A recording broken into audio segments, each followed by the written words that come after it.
Oi, gente. Oi, Mar. Bom dia. Oi, gente. Tudo bem? Edu Dimitrov, do canal Celeiro Atman. Sejam todos muito bem-vindos.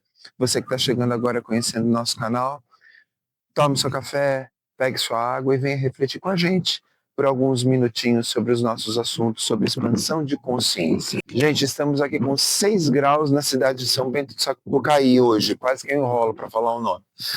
Mas nosso equipamento está todo ali. Estamos com outras pessoas também no grupo, mas vamos falar um pouquinho sobre a reflexão que o mundo me fez ter sobre a ideia de caridade.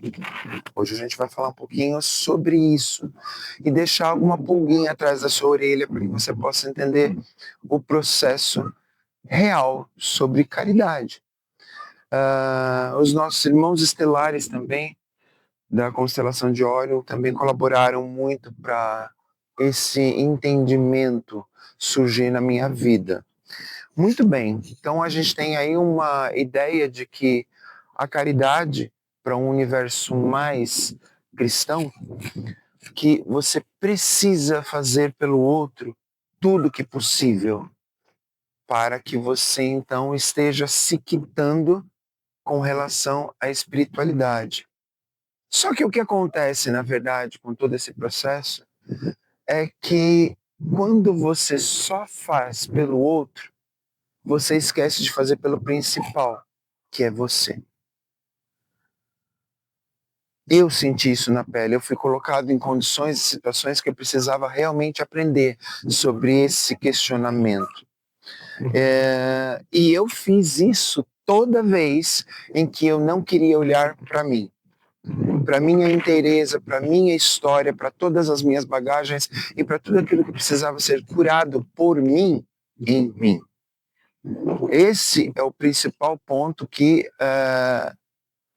você começa a entender aqui, já evoluindo os nossos assuntos, para falar um pouquinho sobre Matrix, o quanto a religiosidade e as bases religiosas tentam nos prender num vício de reencarnações, de voltas, onde você nunca se melhora, ou se você melhora, você se melhora realmente muito pouco, porque sempre os conceitos são maiores.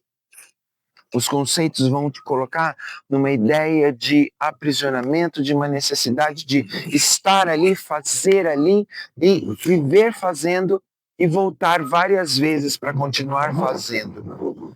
Bom, o que a gente entende? Como é que eu fui mudando esse paradigma? Eu fui avaliando o posicionamento budista. Dentro do budismo, eu consegui compreender que primeiro eu faço por mim, para depois fazer pelo outro. E aí eu viro a chave. Quando eu sou colocado numa situação na minha vida em que, no período sabático da pandemia, eu preciso olhar para mim, voltar para trás e catar todos os meus cacos para poder me reformular, eu começo a entender a potencialidade de olhar para mim, fazer por mim, para que eu possa então fazer pelo outro. Isso mudou a chave. Mudou toda a ideia que eu tinha como concreta sobre caridade. Eu enxerguei por um outro prisma que esse outro precisa fazer por ele também. Então o que acontece no processo de caridade que a gente vê muito na ideia do cristianismo? A gente vê... Quem? Ai, que susto, tinha um carro lá. Fiquei mexendo no carro igual o meu. Lá, me assustei agora. Eu já ia gritar, esse carro é meu! Gente, voltando. Quando eu entrei nesse processo de entendimento da caridade, eu percebi que se eu sou igual aos outros, o outro também tem a obrigação de se olhar, de fazer por ele, para que ele possa entender onde ele precisa se curar.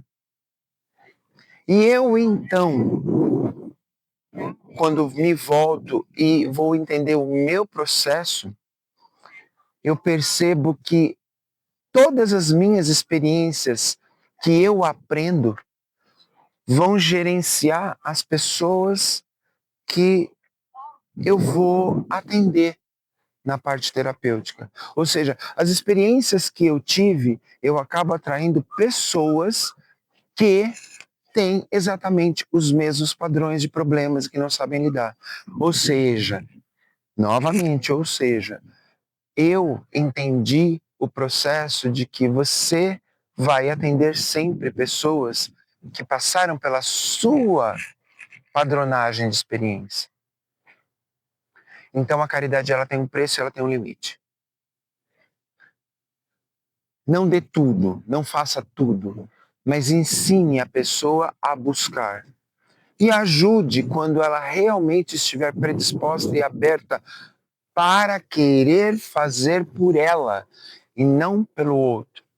Quando eu vivo uma vida para os outros, eu simplesmente estou abrindo mão da pessoa que eu sou, da minha inteireza, para poder fazer pelos outros algo que falsamente justificado estaria melhorando a minha evolução sem que eu olhe para mim. Como é que você vai trabalhar ascensão ou evolução se você não consegue olhar para você? Então fica difícil. Na verdade, são posicionamentos. Aqui a gente coloca todo mundo para refletir sobre isso. E comente aí, coloque a sua ideia sobre o que você pensa, como é a sua visão. Porque a ideia do nosso canal é fazer com que você veja por outro prisma as coisas. Porque quando eu viro esse jogo, eu viro esse tabuleiro, eu começo a pensar no seguinte: será que realmente eu preciso estar voltando tantas vezes assim? Ó, aí tem um questionamento. Aí tem uma reflexão a ser pensada, a ser modificada. Então, como é que você faz isso? Como é que você lida com a ideia de que a caridade tem limite, sim, e que você não pode interferir no processo kármico da outra pessoa? Essa é a reflexão de hoje. Curta, compartilhe, comente, como eu já disse, porque nós dividimos conhecimento e a gente vai aprendendo. Todo mundo vai aprendendo junto. E se inscreva no canal. Seja muito bem-vindo quem está chegando conhecendo o nosso material. E você que já está inscrito, que já nos acompanha durante um bom tempo, também seja sempre muito bem-vindo. E até o próximo. Tchau, tchau, gente.